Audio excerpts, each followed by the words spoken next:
Les voyageurs du monde entier rapportent des souvenirs dans leurs bagages. L'importation de certaines marchandises en France est soumise à conditions pour protéger la santé des consommateurs et aussi sauvegarder le patrimoine culturel et environnemental. Contrefaçons, animaux ou végétaux protégés et certaines denrées alimentaires ne peuvent entrer dans l'Union européenne. D'autres produits doivent être déclarés à l'arrivée. Mode d'emploi. Les voyageurs peuvent être tentés de revenir avec dans leur bagage une petite tortue ou une fleur tropicale. Mais attention, certains animaux et végétaux sont strictement interdits à l'importation. De nombreuses espèces sont en effet protégées par un accord international. La Convention de Washington est une convention qui a été signée par 160 pays, qui permet de protéger les espèces de faune et de flore de disparition ou d'extinction. La Convention de Washington concerne les espèces vivantes, les espèces mortes, les parties des espèces qui sont protégées, c'est-à-dire une défense d'ivoire est protégée au même titre que l'éléphant. Un morceau de corail est protégé au même titre que le corail vivant. La ferme tropicale est un magasin dédié aux reptiles. La douane lui confie parfois des animaux saisis dans les bagages des voyageurs. Ces animaux, nous les accueillons parce que nous avons une structure parfaitement adaptée pour cela, nous sommes dimensionnés pour cela, et ils vont ensuite, par décision d'un juge, être confiés à des parcs zoologiques ou éventuellement renvoyés dans leur pays d'origine. Mais tous les animaux ne sont pas interdits. Vous pouvez en rapporter certains en respectant des règles sanitaires et vétérinaires bien précises. Au-delà des interdictions formulées par le Code des douanes, il y a également des risques sanitaires lorsque l'on ramène un animal de voyage, en particulier avec les oiseaux et les mammifères, mais à d'autres degrés avec les reptiles également. Or, il existe des règles sanitaires très précises. On ne peut pas faire voyager dans n'importe quelles conditions et sans aucun document un animal sur soi. Pour ramener un animal en toute légalité, il est nécessaire de procéder à l'établissement de documents d'exportation du pays d'origine, de documents d'importation qui ne sont pas forcément automatiques en fonction du statut de l'animal et du statut de l'élevage. Il y a ensuite des normes pour être sûr que les animaux voyagent bien traités et enfin des normes sanitaires vétérinaires pour s'assurer que les animaux ne sont pas vecteurs ou porteurs de maladies. La plupart du temps, la douane intercepte des petits animaux comme des tortues ou des serpents. En 2008, elle lui a remis 20 caméléons et en 2009, 200 lézards. L'acquisition d'un animal doit être un acte réfléchi et pensé.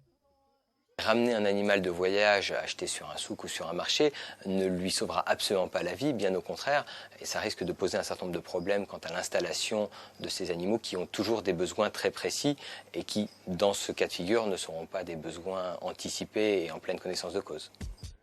Il est interdit de rapporter des denrées alimentaires telles que la viande et les produits à base de viande.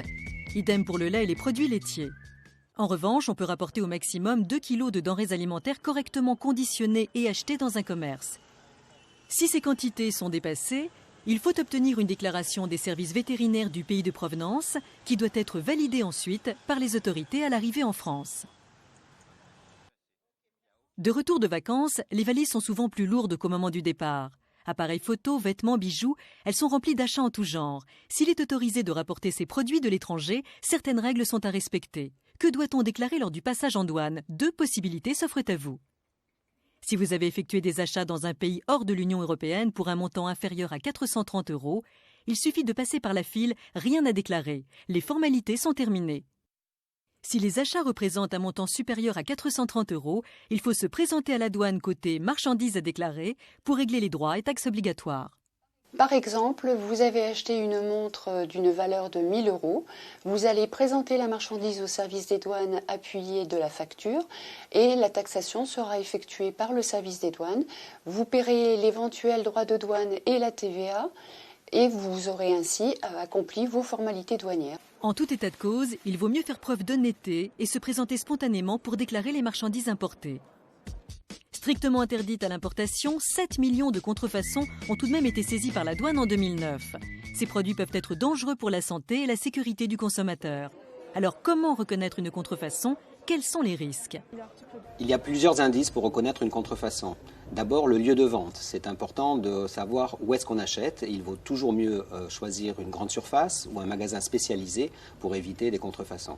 L'emballage peut être un signe très important pour reconnaître une contrefaçon. Si on trouve un produit de marque dans un simple emballage plastique, un plastique transparent bien souvent d'ailleurs, eh bien on a de grandes chances d'avoir affaire à une contrefaçon. Enfin, il va y avoir le prix, et le prix anormalement bas est un indice de mauvaise qualité et probablement de contrefaçon. L'achat d'un produit contrefait n'est pas un geste anodin, il peut être lourd de conséquences. En effet, une contrefaçon ou un produit non conforme aux normes peut mettre en danger le consommateur. Bien souvent, les normes de fabrication, les normes de sécurité ne sont pas respectées. Les textiles ou les cosmétiques ou les parfums peuvent contenir des produits toxiques, voire des produits cancérigènes. Ça peut être des colorants, par exemple. Et donc, ça peut être extrêmement dangereux pour le consommateur. Des jouets qui n'ont pas été fabriqués dans de bonnes conditions et dont les yeux, par exemple, des peluches ou des poupées vont pouvoir être arrachés et être avalés par les enfants. Pour plus d'informations, il existe une application douane pour téléphone portable, Douane FR, et un numéro de téléphone Info Douane Service au 0811 20 44 44.